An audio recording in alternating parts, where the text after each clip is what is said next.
Our day starts at 7 a.m, making sure that our bags are packed and we can eat breakfast.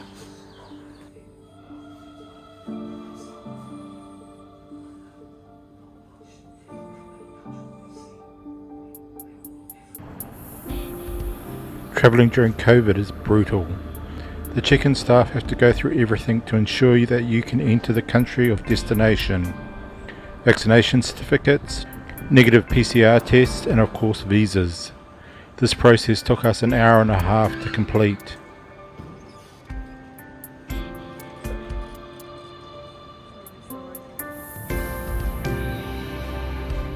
This is beyond immigration and customs, the transit gate area for Brunei's international airport. As you can see, there is very little volume of travellers. Brunei at this time was in a state of semi-lockdown. You had to apply to the government to travel, and you had to have a good purpose for your travel. And of course, when you came back, you had to quarantine for 2 weeks.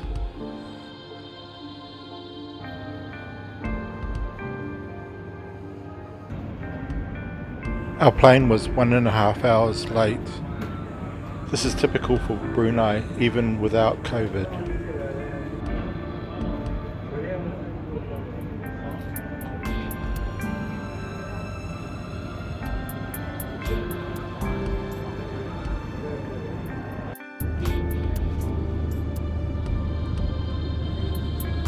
The first leg of our flight was fairly empty.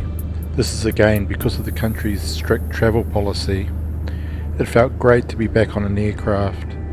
The last time was 2 years ago, before any of us had heard of COVID.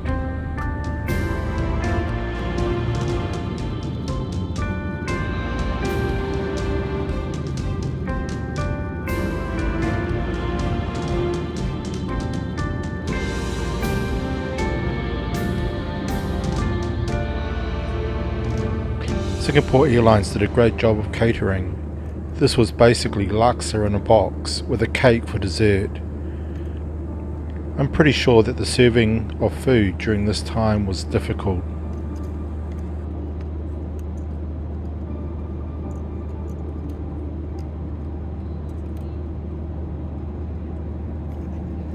Normal drink service was available on this flight.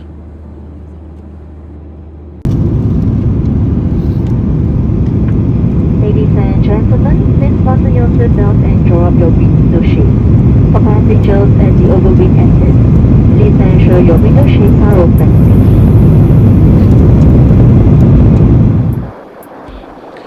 The first leg of our flight is over. We are descending into Singapore's Changi airport. Because of our plane leaving late, we will have to move quickly to catch our connecting flight.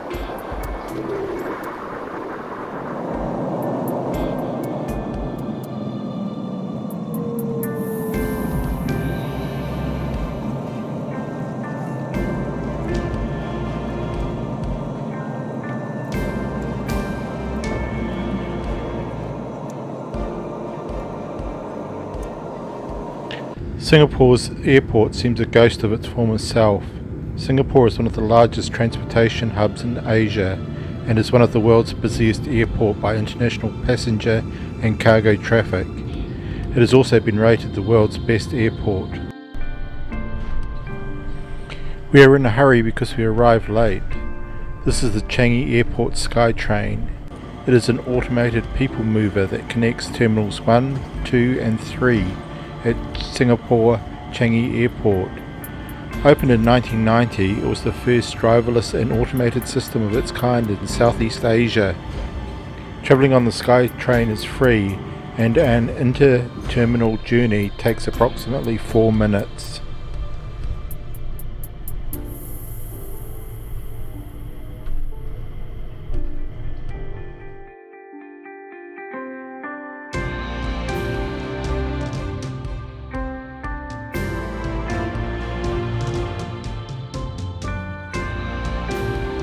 Inside, the airport seems like business as usual. Many countries around the world have limited facilities operating at their airports, but Changi appears to have duty-free and food outlets open. But we can't stop to shop today.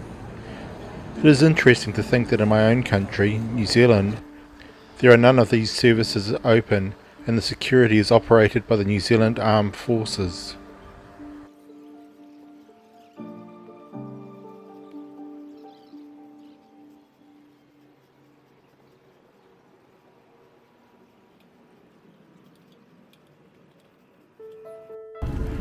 The next leg of our journey today is on a Boeing 737 MAX. After the groundings due to the 2 accidents, I am not sure how I feel about this. It is interesting that the airline doesn't call the aircraft a 737 MAX anymore. Singapore Airlines provided us with this little pack on both legs of our journey. There is a mask, a cleaning wipe, and a small bottle of hand sanitizer.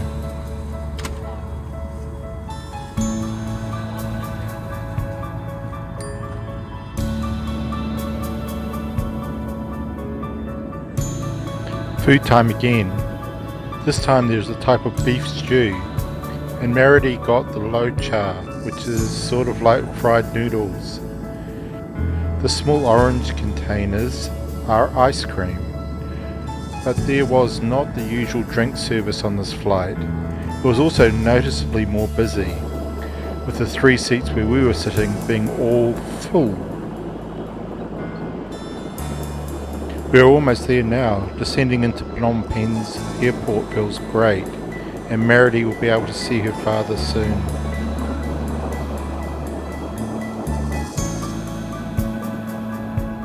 Unfortunately, our day is far from over.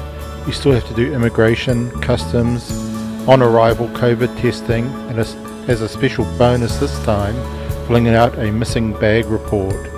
But at least there is no quarantine.